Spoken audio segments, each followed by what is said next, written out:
I rejoiced in the Lord greatly that now at length you have revived your concern for me. You were indeed concerned for me, but you had no opportunity. Not that I am speaking of being in need, for I have learned in whatever situation I am to be content. I know how to be brought low, and I know how to abound in any and every circumstance. I have learned the secret of facing plenty and hunger, abundance and need. I can do all things through him who strengthens me. Thank you, Amy.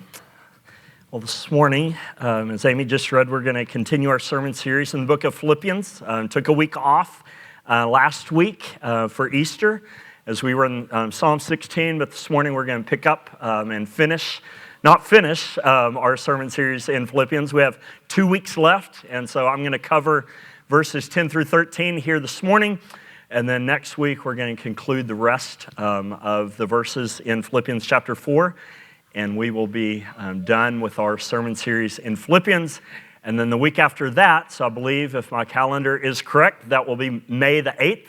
On May the 8th, we'll be starting a new sermon series in the book of Genesis that will take a little bit longer than the book of Philippians. And so put on your seatbelt for that. But this morning we're here in Philippians chapter 4, and as we come to these verses here this morning, just 4 verses, but as we come to these verses here this morning, Paul's going to share with us a secret.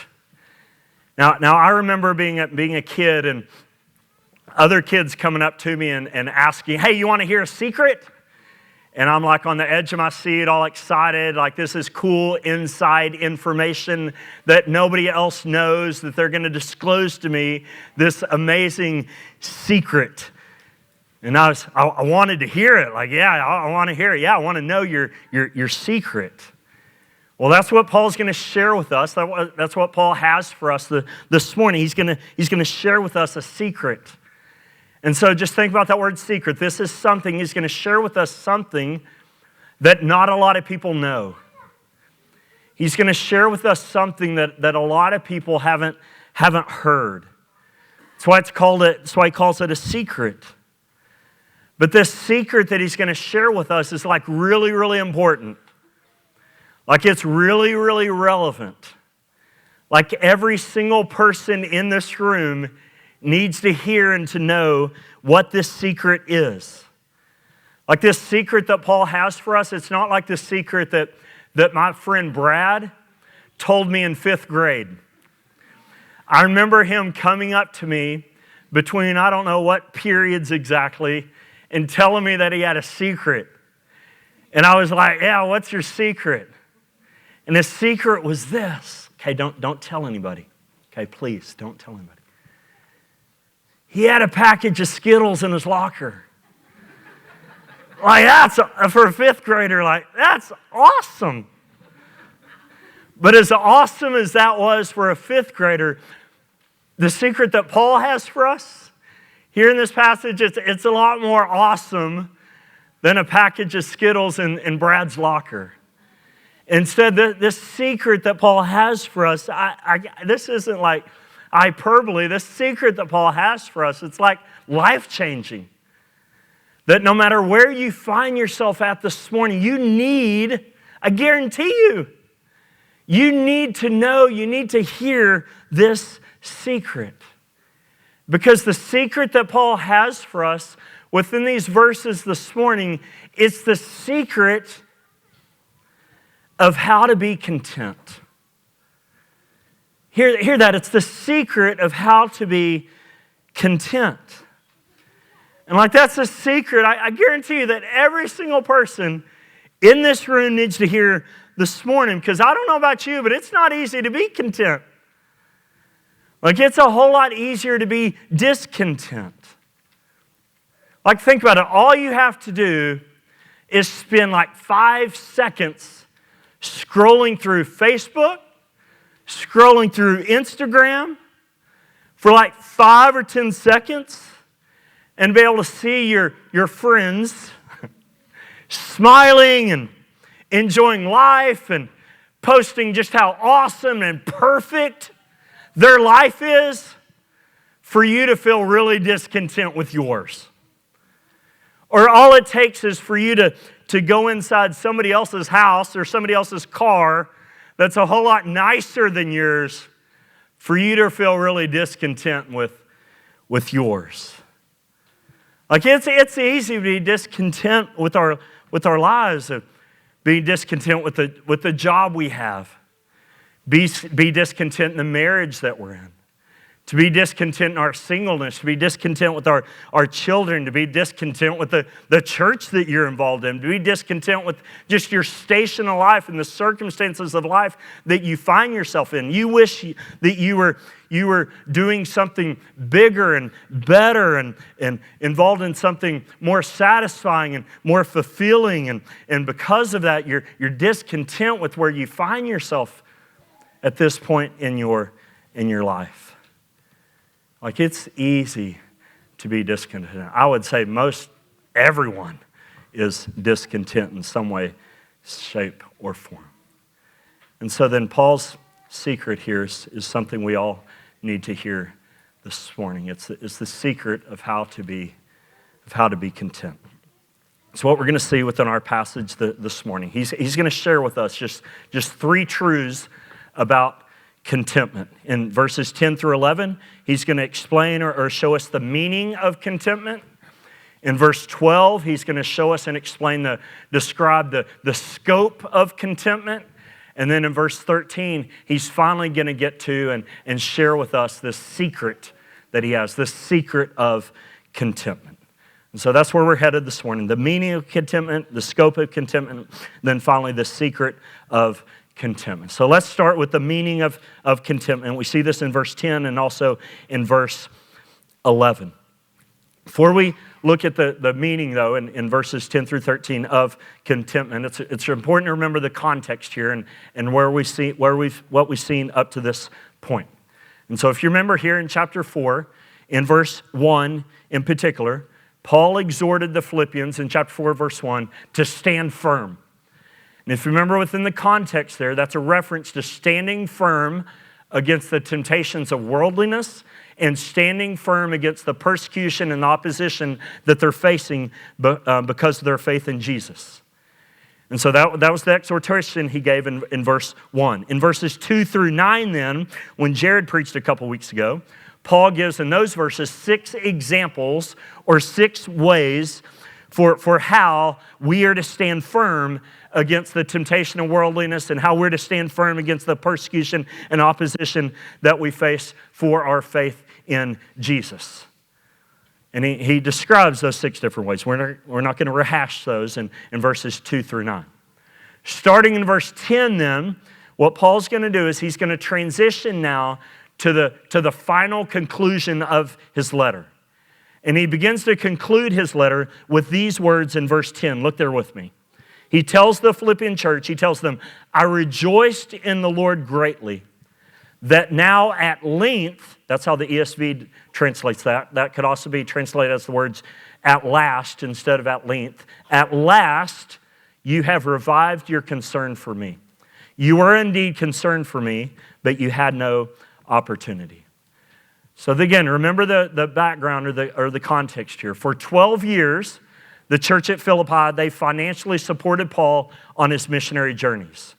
But for some reason, and he doesn't exactly tell us why, but for some reason, they began to stop financially supporting Paul in his ministry. Again, we don't know why they stopped or how long they stopped supporting Paul in his missionary journeys. All we know is that sometime along the way, they were supporting him and then they stopped financially supporting him. And the reason we know that they stopped financially supporting him is because of the words that we just read in verse 10. Paul says, now at last you have revived your concern for me. That word revive, the only reason you would revive something is because if something died or because something stopped. And so they stopped giving financially to Paul. And the reason they stopped financially giving to Paul is because at the end of verse 10, Paul says that they had no opportunity.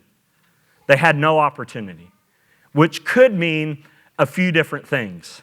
It could mean they didn't have money to financially support Paul. So they had to stop. They didn't have the money to financially support him. Or it could mean they didn't have someone to travel from Philippi about 1,000 miles to Rome to deliver the money to Paul. Or it could be a whole bunch of other reasons. We're not exactly for sure. Either way, Paul says they stopped. Now they've revived their concern for him, and they're financially supporting him again. And for good reason, right? If you remember, where is Paul when he's penning and writing this letter? He's in house arrest in Rome. And back then, if you remember, if you were in house arrest, you were responsible to pay for your rent. You were responsible to pay for your food and everything else to keep yourself alive. But here's the kicker. You were in house arrest. So it's not like you could go down to Taco Bell and apply for a job and work at Taco Bell and make money. No, you couldn't work. You were in house arrest. And so because of that, you were dependent upon your friends and your family and others outside of you in order to provide for you financially to keep you alive in house arrest. And so that's what the Philippians did for Paul. They sent him a gift. They revived their concern for him. They sent him a gift to keep him alive, to pay for his rent, pay for his food and all that stuff in house arrest. But when Paul received their gift, the very beginning of verse 10 says that he rejoiced in the Lord greatly. And you're like, yeah, he did. Of course he did. Like he rejoiced greatly. Their gift that they sent to him caused him to rejoice in the Lord greatly. But in saying that, Paul doesn't want them to misunderstand the reason for his joy. This is really important. Paul doesn't want them to misunderstand the reason, the ultimate reason for why he's joyful. And so then because of that then, in verse 11, he clarifies the reason for his joy. He clarifies the reason for why he's joyful. He says in verse 11, not that I am speaking of being in need. In other words, when Paul speaks of being joyful in verse 10, he's saying he's not joyful because the Philippians' gift met a need in his life. Like he wants to be really clear here. He adds this little clarification in verse 11 because he doesn't want the Philippians to misunderstand the reason for why he's joyful. He's not joyful because the Philippians' gift, their financial gift, their money, met a need in his life. That's not the reason for why he's joyful. Instead, if you look back at verse 10, the reason Paul's joyful isn't because their gift met a need in his life, but the reason that Paul's joyful is because of what their gift expressed. It expressed their concern for Paul. It expressed that they were concerned for Paul. Like that's why he's rejoicing. Again, this is really important for where all this logic and argument is going in these verses. He's not rejoicing over their gift. He's not rejoicing because their gift met a need in his life. He's rejoicing because of what their gift expressed. Their gift expressed that they were concerned for Paul. Which then begs the question, why? Like, why? In other words, why doesn't Paul rejoice over their gift? Why doesn't Paul rejoice over the fact that their gift met a need in his life? Because he had a huge need in his life. Why doesn't he rejoice over their gift and the need that it met in his life? Why isn't his joy grounded and founded in their gift and the fact that their gift met a need in his life? Well, he tells us in the rest of verse 11. Look there. He says, for. In other words, here's why. My joy isn't because your gift. Here's why my joy isn't because your gift met a need in my life. Here's why. For I have learned in whatever situation I am to be content. Do you see how all that fits together? In other words, the reason Paul's joy isn't found in the Philippians' gift is because he would have been content with or without their gift. Think about that. If you've learned to be content in whatever situation you're in, then your joy isn't dependent on whether or not your need is met, because even if your need's not met, you're going to be content anyway, because you've learned to be content in whatever situation you're in. So then your contentment and your joy isn't based on your needs being met. Or another way to say it is, like what I'm saying here, like is completely should blow your brain. Like it's completely countercultural. It's completely the opposite of everything we hear in the American culture and American world in which we live. And is even the Christian American culture in which we live. Like to say it another way would be this. Since Paul's learned to be content in whatever situation he's in, he's content with or without their gift. And therefore his joy isn't dependent upon it. He's just fine with or without it. Like how would you like somebody to tell you that to you? You give them a whole bunch of money, or you give them a Christmas gift or a birthday gift, and they're like, thanks, but I'd be content with or without it. Well, gee, wow. But I am thankful and joyful over what your gift expressed. It expressed that you love me and you're concerned about me. But this is what it means to be content. Right here, to be content means you're satisfied. It means you have enough. You have everything you need. You don't need anything else. You don't lack anything. In which at first glance, when you hear that, and you think of Paul's situation, you think, yes, you do, Paul. You're lacking a lot, Paul. You need a lot, Paul. And like that's the point. That even though he needs a lot outwardly, even though he needs a lot physically, like rent and food and money to stay alive, that even though he needs a lot materially and physically, yes, there are needs there, but he's still content inwardly. He doesn't need anything inwardly. He doesn't lack anything inwardly. He's 100% perfectly content and satisfied inwardly in his heart. And so then, let's try and make this practical and personal.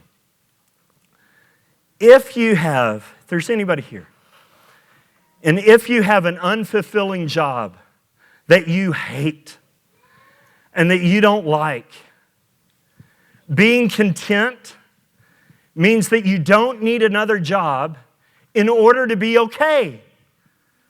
Being content means you don't need another job to have joy and have peace and contentment in your heart. It means you're content with the job that you have. Or if you're single and you desire to get married, then being content means that you don't have to be married in order to be okay. And in order to have joy and peace and contentment. You can be content regardless of whether you get married or not. Or if you're walking through some really hard, difficult situations and circumstances right now. Being content means that those circumstances don't have to go away and get better for you to be okay. And for you to have joy and peace and contentment in your heart. Instead, you're content regardless of whether your circumstances ever get better or not. Now, in saying all that, don't misunderstand what I'm saying here or what Paul's saying here either. Like, this doesn't mean that it's bad or wrong to ever desire anything. Like, that's not what, like a new job a desire to get married or desire for your health issues to go away or all of that. It's not wrong or bad to desire things. But it is wrong and bad to base your contentment on those things. And to not be okay unless you have those things. That's where it crosses the line. Not only that, but all this talk about contentment doesn't mean that it's easy. Or that you just like slap some fake superficial smile on your face and grin and smile and say, yeah, I'm content. Like the reality is sometimes contentment means tears. And contentment means heartache and pain. But in the midst of the tears, in the midst of the heartache, in the midst of the pain, there's still a heart posture that's content. There's still an inner sense of contentment because your contentment isn't found on and based on your circumstances. And so then that's the meaning of contentment, which then leads to this second truth of contentment that Paul talks about, the scope of contentment, the scope of contentment. And we see the scope of contentment in the second half, I've already read it, but in the second half of verse 11 here. When Paul says that I have learned in whatever situation I am to be content. So that's the scope, right? That's the scope of Paul's contentment. Paul's not just content in a few areas of his life. He's content with his job. He's content with his singleness. He's content in whatever situation he finds himself in. Meaning in each and every situation, in each and every circumstance he finds himself in all of it, he says he's learned to be content. And that's the point of what he goes on to say then in the very next verse, in verse 12. In verse 11, again, he says he's learned to be content in whatever situation he finds himself in. And then in verse 12, he's going to get really specific. He's going to explain the whatever situations he's learned to be content in. And here they are. In verse 12, he says, I know how to be brought low, and I know how to abound. In any and every circumstance, so that's another way to say whatever situation, I have learned the secret of facing plenty and hunger, abundance and need. And so then what Paul's doing here, he's painting giving a spectrum of his contentment and the situations he's learned to be content in. And he's painting a picture of the two situations that he's commonly found himself in throughout his missionary journey. So one would be this. He's either found himself low and hungry and in need. So that's one category that he's talking about here. And this is the category that he currently finds himself in, right? Because he's in house arrest. And this is the situation, low, hungry, and being in need, he's experiencing right now. And it's the situation that he described earlier in a previous book in his letter to the Corinthians, in 2 Corinthians chapter 11. You don't have to turn there, but in 2 Corinthians chapter 11, in verses 24 through 27, Paul recounts in more specific ways how he's brought low and how he's been hungry and how he's been in need. And in 2 Corinthians 11, he says this. He says, 5 times, imagine this, 5 times I received at the hands of the Jews the 40 lashes less one. 3 times I was beaten with rods. Once I was stoned. 3 times I was shipwrecked. A night and a day I was adrift at sea. On frequent journeys, now listen to this, in danger from rivers, danger from robbers, danger from my own people, danger from Gentiles, danger in the city, danger in the wilderness, danger at sea, danger from false brothers, in toil and hardship through many a sleepless night, in hunger and thirst, often without food, in cold and exposure, meaning he's naked. Like imagine that being your life. Right? You catch that? Danger after danger after danger after danger after danger after danger, meaning his life is at stake. His life is in danger. Beating after beating after beating after beating. Hungry, thirsty, no food, no sleep, no clothes, naked. I'm content. Like, how do you say that? In the midst of all that, I'm satisfied. I don't lack anything. I don't need anything. I got everything I need. I can be content with or without your gift. But I'm joyful that you express your concern for me. That encourages me. Which again reminds us that Paul's contentment wasn't based on his circumstances. It wasn't based on how people treated him. It wasn't based on how much money he had or didn't have. It wasn't based upon his circumstances. It wasn't based on any of that. None of it. So then that's Paul. In times of need, in times of hunger, in times of when he was brought low. And that's how he was content in those times of need. And so then, here's the question. Like, how about you? How about me? Like, how content are you in times of need? In times in which you're brought low? In times in which you're seemingly lack things? Are you content then? Like, here's some ways to maybe just practically gauge maybe and determine how content you are in those times, in times of need. And so see if you can relate to any of these. I'm going to read some statements and just see if any of these statements and words that I'm going to say, see if you ever find yourself thinking these in your mind. If only I had a better boss, a better job, better coworkers, then I'd be happy and content and okay. If only I had a better house or lived somewhere different, then I'd be happy and content and okay. If only my kids would behave and do what I asked them to do, then I'd be happy and content and okay. If only the pain in my body would go away. If only I had more money. If only this friendship was different. If only I wasn't lonely. If only I had a different ministry. If only, just fill in the blank for you, then I'd be happy. Everything would be okay. I'd be content. Anybody ever catch yourself thinking those things? If only, if only, if only, then everything would be okay. I'd be content. I'd be happy. Everything would be okay. Like, it's hard to be content in times of need.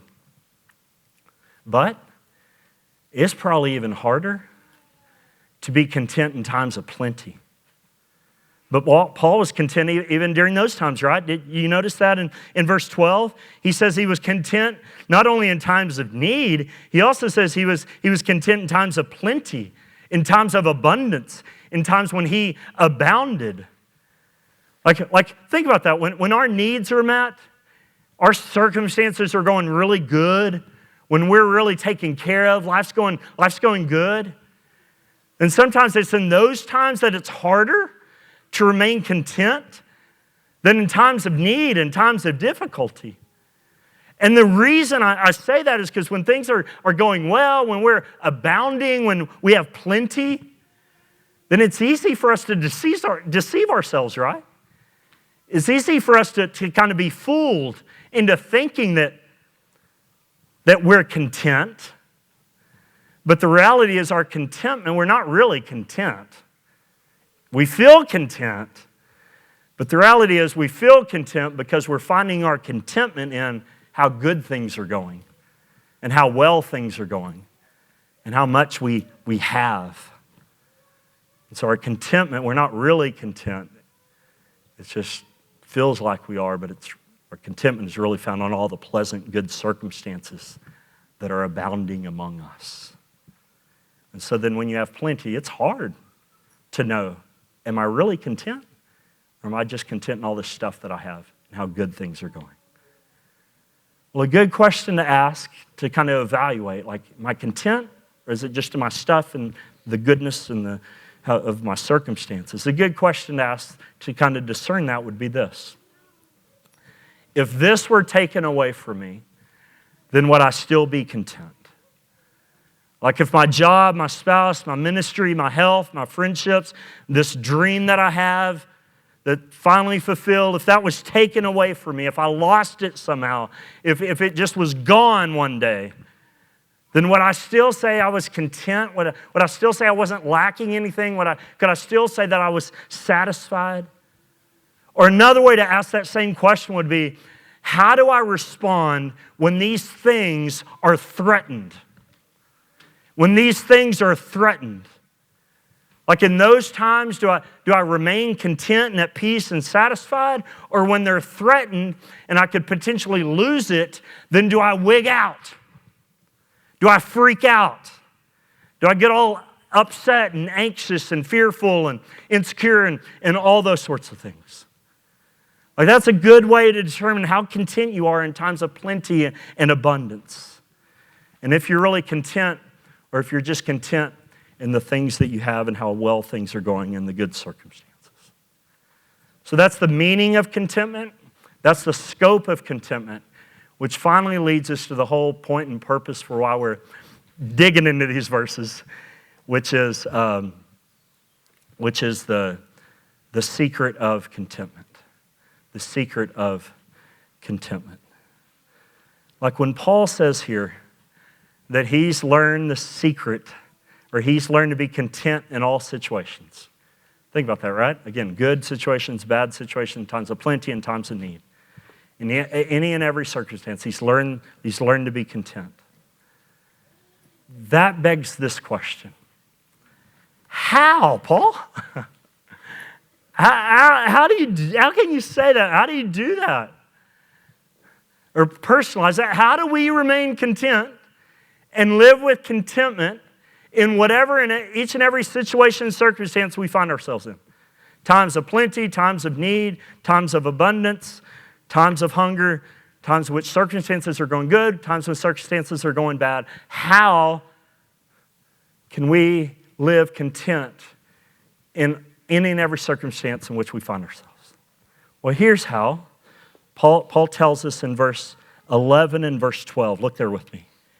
In verse 11, he says that you might want to underline this word or circle it, he's learned in whatever situation he's in to be content.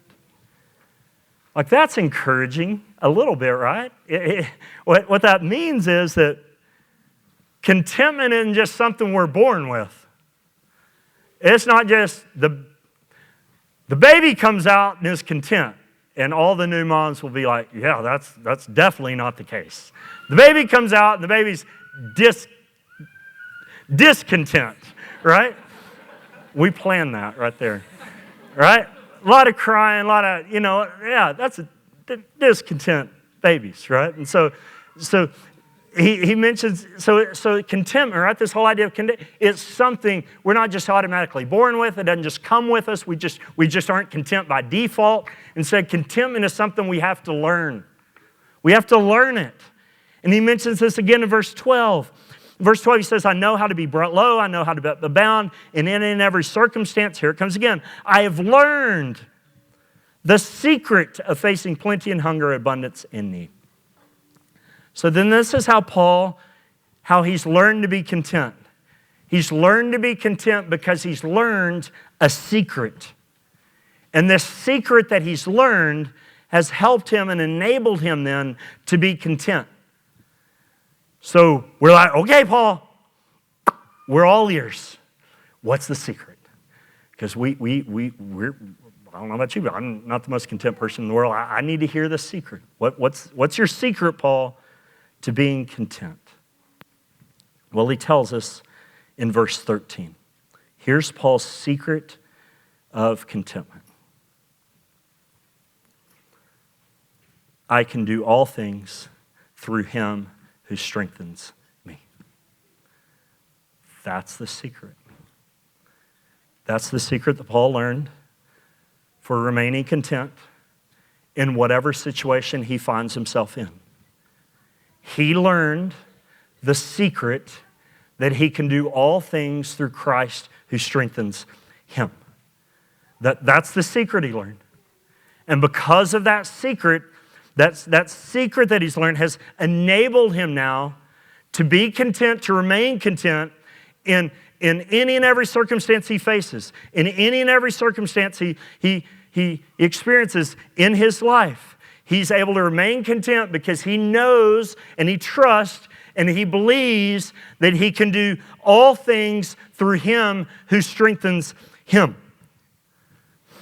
And so now we come to one of the most quoted verses in all of the Bible.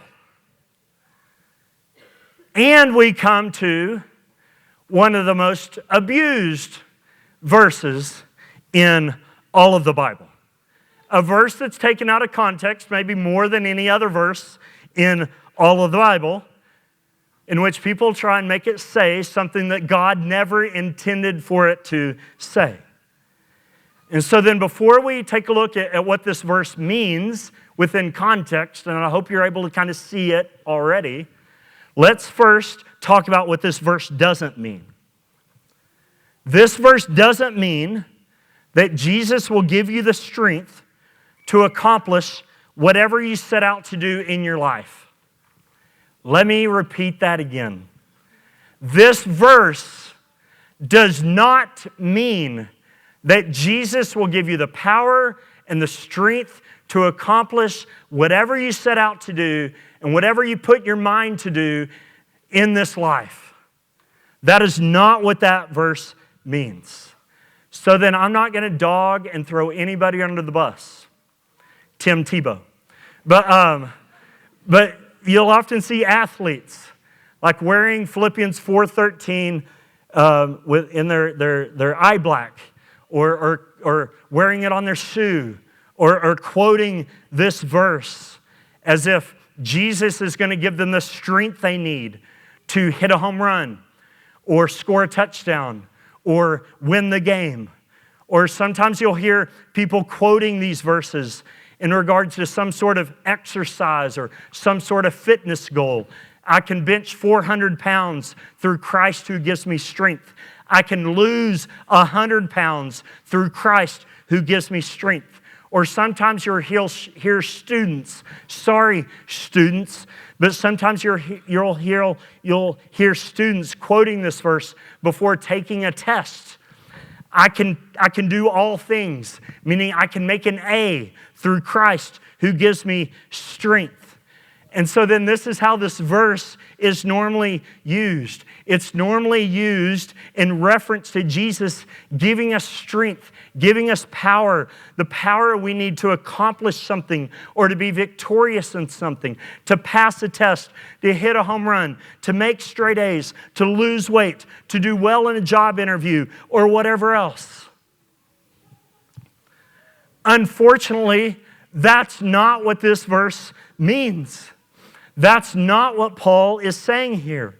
Instead, what Paul is saying here is this. He's giving us the secret to contentment. He's explaining the reason that he's able to remain content in whatever situation he finds himself in. Whether that be in times of plenty, in times of want, times of abundance, times of need. The reason that Paul's able to remain content in any and all circumstances and situations is because he's learned that no matter what situation and circumstance he finds himself in, Christ is going to give him the strength he needs to endure it. And so then, go back to verse 10. This is why Paul's joy then isn't found in the Philippians gift. He didn't need it. He would have been content with or without it. Because he knows that even if they wouldn't have sent Epaphroditus 1,000 miles to give him the gift, he knows that Christ would have strengthened him with the strength that he needs to endure house arrest without their money. And that might have been strengthened until he just died. but Christ would have strengthened him until he died. And that's the secret to being content. Please hear this. It's knowing and believing that Christ will give you the strength to endure and persevere through any and every circumstance you face in this life. And since that's true, then you don't need anything or have to have anything in order to be okay. Instead, you can be content and free for needing anything, and free and content from having to have anything, because you know that Jesus will give you the strength to endure and persevere through any and every circumstance you face. That's what Philippians 4:13 means. It doesn't mean that we can accomplish anything we set our minds to because Jesus will give us strength. It means that we can endure anything we face because Christ will give us the strength to endure it. And so then, there are any moms here? Please don't raise your hand. Who are worn out, exhausted, tired, wondering how much longer and many more nights you can get up with little Johnny during the middle of the night. How much longer you can keep homeschooling your kids. You can do all things through Christ who strengthens you. Anybody in a job that they hate? It's like drudgery, just getting out of bed to get to it. And excruciatingly painful and difficult to have to go back to that thing every day. And you're like, Lord, just get me out of this mess. Get me out of this thing. I don't know how much longer I can keep doing this. You can do all things through Christ who strengthens you. Anybody in a mess financially?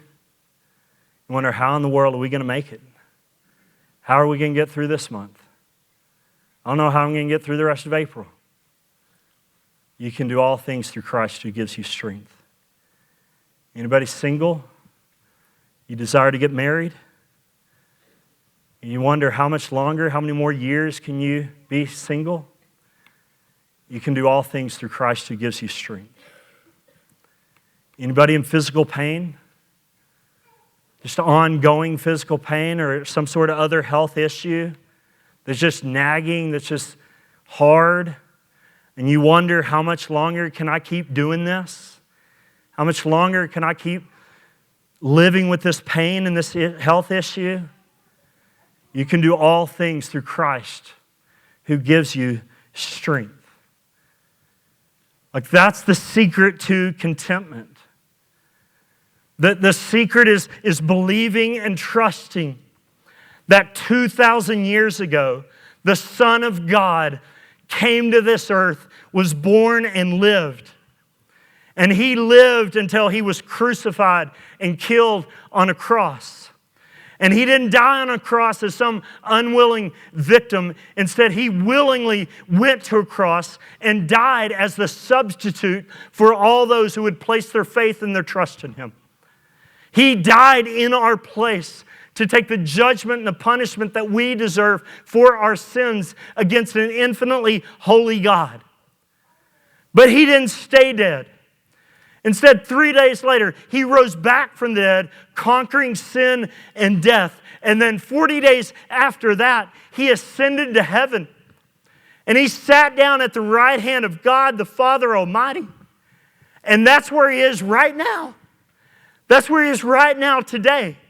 He's sitting enthroned as King of Kings, Lord of Lords, reigning and ruling over all things and everyone. And you may wonder, what's he sitting up there doing? Well, he's not sitting up there just twiddling his thumbs bored. Instead, he's sitting up there empowering, giving strength to worn out Christian moms and Christians who are in a mess financially and Christians who are in jobs that they hate and Christians who are struggling with health issues and Christians who are lonely and Christians who are walking through emotional pain and turmoil and heartache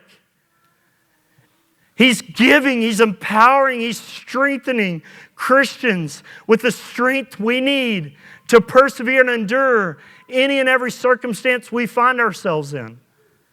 And because of that then, please hear this, because of that then, we can be content in whatever situation you find yourself in this morning. You don't need anything. You don't lack anything. You have absolutely everything you need, because if you're a Christian, you have Christ. And you have His strength, and you have His power to endure and persevere and make it and get through any and every circumstance you might find yourself in this morning. And so then, instead of trying to look to a new job, or look to a new house, or look to a new marital status, or look to new health for your contentment this morning, look to Christ. Look to Christ. Look to His strength. Look to His power that is holding you and keeping you and strengthening you and empowering you. And find your contentment in Him. That's the secret of contentment that Paul learned. And I pray that that's the secret that we've all learned this morning that will help us to be content in any and every circumstance that we find ourselves in. Let me pray for us.